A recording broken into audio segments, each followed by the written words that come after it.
This is Robbie McKenzie, Youth Ministry 6.3 from Nehemiah 6, verse 3, which says, "I am doing a great work, and I cannot come down." I have with me the one and only Jonathan Wilson-Hartgrove.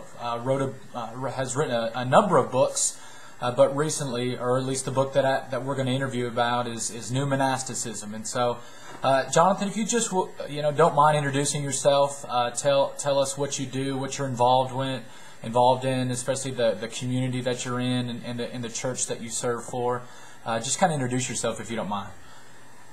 Yeah, good to be with you here. I'm in Durham, North Carolina, where it's a nice spring day today, and I'm part of the Rutba House community here, which is a new monastic community, folks living together intentionally, sharing a rhythm of life, and trying to be the church together kind of 7 days a week. But we're connected to a couple of local congregations, and the one where I serve as an associate minister is the St. John's Baptist Church right across the street here from our house. So this is our place here in Durham. Great. Now, for many people who at least have not read your book and they hear the word monasticism, just kind of give us a brief sort of, Monasticism 101 on what that is and kind of what you talk about in the first few chapters of the book, if you don't mind. Sure. Well, we came to monasticism as people who didn't know much about it ourselves. I grew up in the Southern Baptist Church, so we didn't know much about monks. But I did stumble into Christian community when I was in my early 20s, and one of the things I realized was that just reading the Bible, a lot of us had come to this conviction that we should be like a kind of a counterculture for the common good. People who are living differently, but for the sake of the world around us, and yet we had a sense that a lot of us had a sense that we were kind of doing this for the first time. Mm-hmm. So there was sort of a radical novelty about it. And then we began to learn that there's lots of challenges to living together and to being in community. And some folks from Minnesota called us. They're Benedictines, and they said we're excited about what you're doing. And if you ever have any questions, we've been doing this for 1,500 years, so we'd be glad to talk with you about it. So we learned about these older monastic movements and orders. And it turns out in the history of the church that this has been kind of a pattern for how the church has reimagined its role in society and tried to figure out and remember who we are. So all the way back to the 3rd and 4th centuries when the first monastic movement happened in Egypt, I think monastic communities, while they've been a minority in the church, have had a kind of disproportionate influence on reshaping the church, largely because what happens in these communities is that we get to experiment with new ways of being faithful in new circumstances. So whereas a local congregation has lots of traditions to maintain and a building to keep up and folks to pastor and care for at all different stages of life, these communities are kind of laboratories where I think we have some freedom to experiment with what it means to live the gospel by trying to give our whole lives to living out the stuff that Jesus said. Absolutely, that's super. In your book, and I'm misquoting this. I think it's John Perkins. You talk about the 3 R's of Christian community. Can you kind of, and that seems like your outline for the book as well. Can you kind of talk about the 3 R's, relocation, redistribution, and I think reconciliation is a third one. Talk about those 3 R's and what that means for new monasticism and just the church in general. Well, John Perkins, who was the founder of the Christian Community Development Association, has been a great teacher to our community and to lots of others. And he talks about how we have communities in our country, in our world, that have really been abandoned.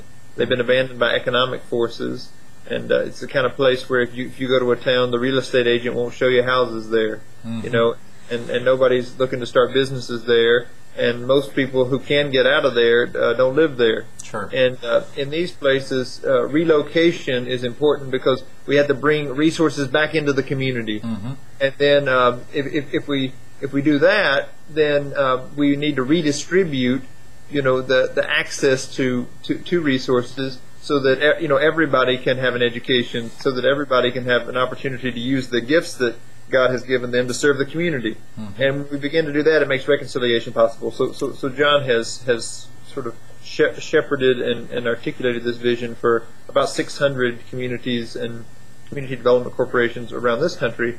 And so this is the Christian community development movement. I think it has a lot to say to the whole church, though, about what it means for us to be a people who gather to worship one God, but we are gathered people from all kinds of different sectors and backgrounds. The church is made up of folks who are involved in business, folks who are involved in arts, people who are involved in education, people who are doing real grassroots level nonprofit organizing work, all that kind of stuff in a community. We come together as a people who worship the same God and who are called to the same vision of what this world is made for.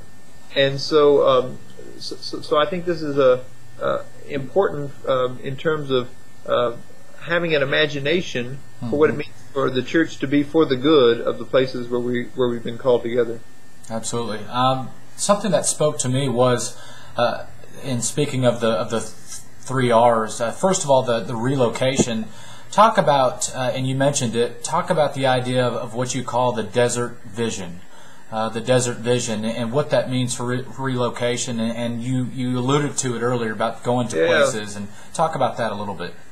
Well, the first monastic movement happens in the Egyptian desert, and it happens while the Roman Empire is becoming Christian in name. So this is a huge transition in the early church, where what had been a persecuted minority becomes this imperial religion. Mm-hmm. And then what does it mean to be Christian? Well, all that is in flux. Yep. Right there in the 4th century, and just as that's beginning to happen, the first monks go to the desert in Egypt, and the desert is an abandoned place. Mm-hmm. In the imagination of the ancient world, the desert is the place where the demons dwell. It's a place sort of beyond the city. It's a wild place. That's why, of course, Jesus goes out into the desert, to wrestle with the devil for 40 days before he begins his public ministry. But that sense of the desert as a wild space and as a place to wrestle with the powers, so that you can reimagine your role and the society around you. That's been important for monastic movements all along. And so it seems that the deserts of our own society are important for this current monastic movement. And those abandoned places are often in our inner cities, but they're also sometimes in our rural places. It seems like everybody wants to live in the suburbs, or more and more in the gentrified areas of town. Right.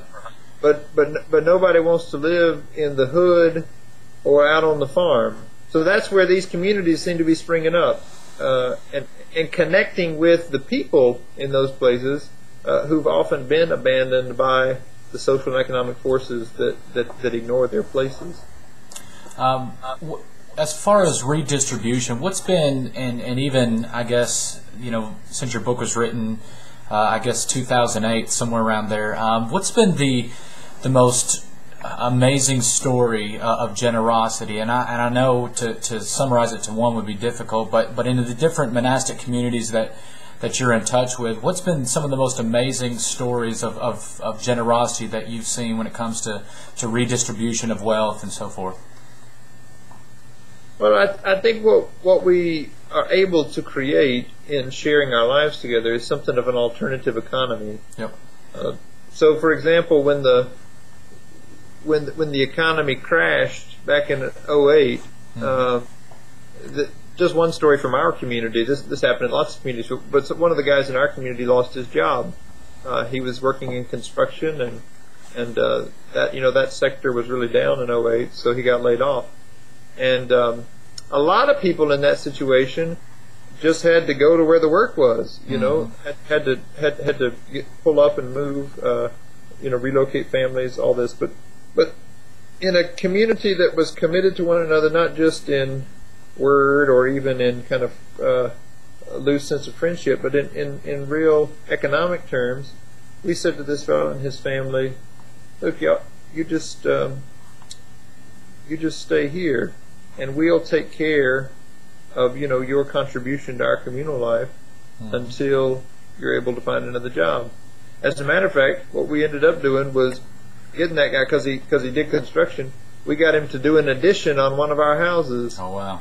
So he got work, and we got the work done cheaper than we could have gotten it otherwise. Right. So I think those kind of things are really important. And when we begin to reimagine that for folks who are right in our communities, I think we can imagine new ways to invite people into that.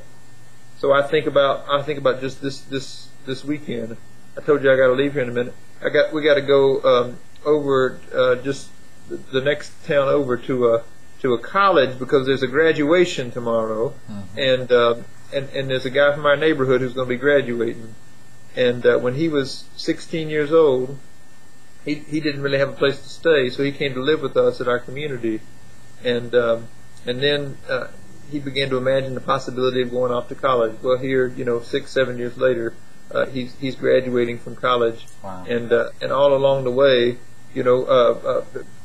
people from the church, from different parts of the church, have been able to connect with him and support him and help him towards this day that we're celebrating, because he became part of a new family. Sure. A different kind of family that had resources that the biological family he was from didn't have. So I think that's what the church is called to be. Absolutely. And when we share our resources, when we share our gifts, of course, we also share our needs. And what we find in community is that while we might think we have something to offer when it starts, we also end up being retaught, even retaught what it means to be people. And so I think more and more that folks of some means, people like me, who had an education, who had a stable family growing up, we have hidden wounds, and some of those wounds don't even begin to heal until we are in relationship with people whose wounds are more exposed, and people who've learned to talk more honestly about their struggles, and in sharing life with those people, we learn to be healed. Absolutely. Speaking of healing and the third R, reconciliation, on page 108 in your book, New Monasticism, you said 9/11 is the defining moment for our generation. For so many, 9/11 inspired a renewed patriotism that demands sacrifice in the name of war on terror. For others, it is a symbol of cynicism about a government that lied to its citizens and started a war for control of oil in the Middle East. But for a growing wave of new monastics, 9/11 is the event that woke us from our sleep and opened our eyes to Jesus' way of peace. That struck me back then when I read it first, back then, just a couple years ago. But that struck me as important. But even now, with Osama bin Laden, the death of that, how just respond to that, to the death of Osama bin Laden, and the idea of the need for the church to be about peacemaking and reconciliation, even in discussions that you've had in the last week or so. Well, what we've seen this week is, of course, the achievement of the goal that was articulated first by the Bush administration and certainly continued by the Obama administration in response to the attacks of 9/11. The goal being that in return for the violence that this country received, that we're going to return violence and thereby gain justice. I think is the assumption of that sort of language. And the incredible thing that we learn from Jesus is that while we were yet God's enemies, Christ died for us. And rather than return violence for violence, Jesus reverses that system of violence, and Jesus takes on violence that he didn't deserve, and absorbs it without passing it on to anyone else. And I think in paying attention to Jesus and into the way that Jesus invites us to live in community with one another, we've been beginning to learn the power of nonviolence, the power of God to invite us into another way, and it's a way that doesn't make human sense a lot of times. I mean, you learn this on the playground. You know, if one kid's beating up another one, then you know you got to exercise some force, you know, to teach him that he can't do that. We learn this on the playground. But I think what we see, you know, on the global scale is what Gandhi said, that an eye for an eye makes the whole world blind. You know, and if every act of violence requires some act of violence in return, then we're in a hopeless mess. So it's good news that Jesus has interrupted that Jesus has shown us another way.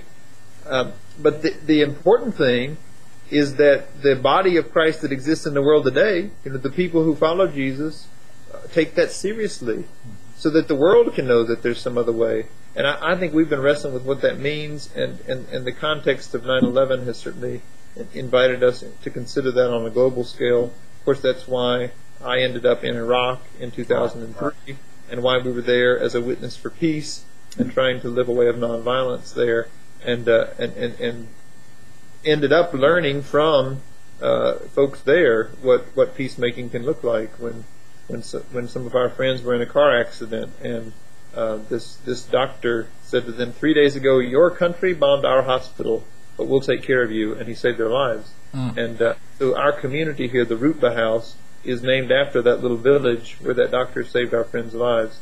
And as it would happen here 8 years later, we're in the midst of getting our city, Durham, to be a sister city with Rutba, Iraq.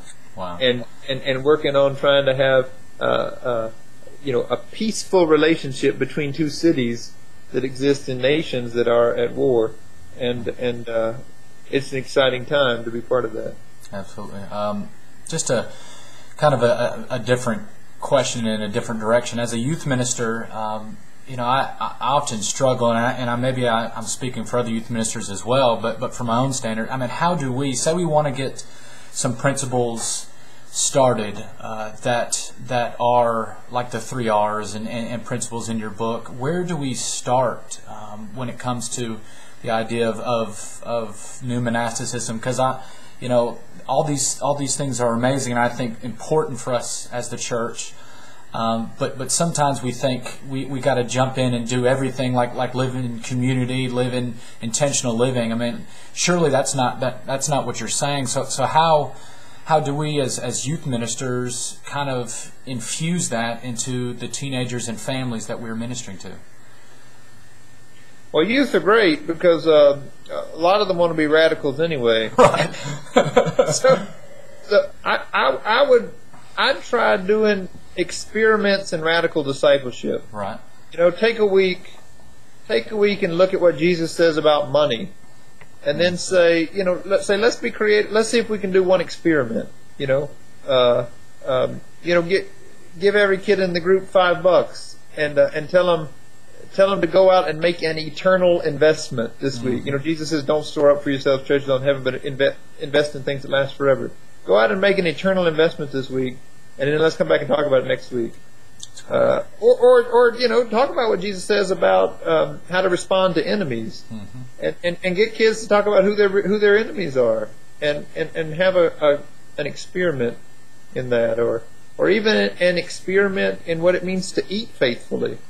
You know, paying attention to where food comes from and to who has worked on bringing it to your table, and you know, if you focus on the practice of the faith, there's lots of things that kids can do, and just reflect on the patterns of their lives. You know, do one on technology. Kids are all up in this technology, but are rarely asked to think about, you know, what God has to say about their devices and toward what end do they use them? That's great. A couple questions. One, you talked about, towards the end of the book, you talked about the idea of parachurch versus pro-church. And I think that's incredibly helpful, because too often we think that these communities are just a simple another parachurch, and they're not about the church at large in general. And so talk about the importance of being in a monastic community, but being, like you are, connected to the larger church. Yeah.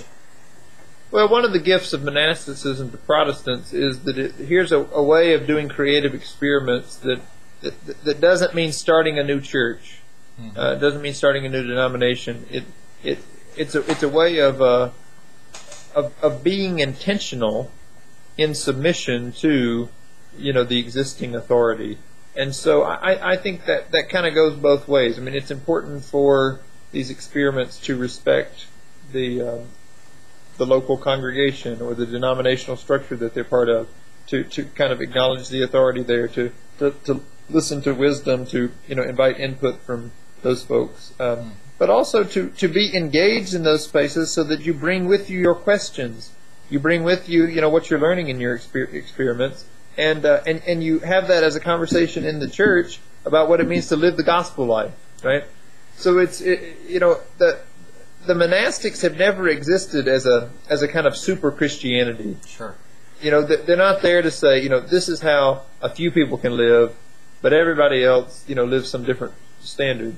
Monastics are always there to remind us that our whole life is claimed by the gospel, and that whatever experiments happen in these communities point to the kinds of practices and habits and virtues that the whole church is called to. And so that's why I think relationships between these small communities and the larger church are always very, very important. Last question. Say you were asked to give advice to a minister. First time he's on the job. He's been here, and I ask this to everyone, so that's why it seems random, but I ask this to everyone. So say you were to give me advice. This is my first job. I'm just getting started, first full-time vocational job, and I came to you, stumbled into you, and just needed some advice. Been working for about 3 to 4 months. What advice would you give me? What counsel? What bit of discernment would you give me, based on your experience, but just to help me in my first experience at ministry? Treat every person in your church like you're going to be there for the rest of your life. That's great. That's what I would say. That's great. That's great. I love that. Jonathan, I appreciate you so much. I know you got to run. Just hang on just a little bit. This has been Youth Ministry 6.3. Jonathan Wilson-Hartgrove. Appreciate you, Jonathan. Thank you so much. Good to be with you.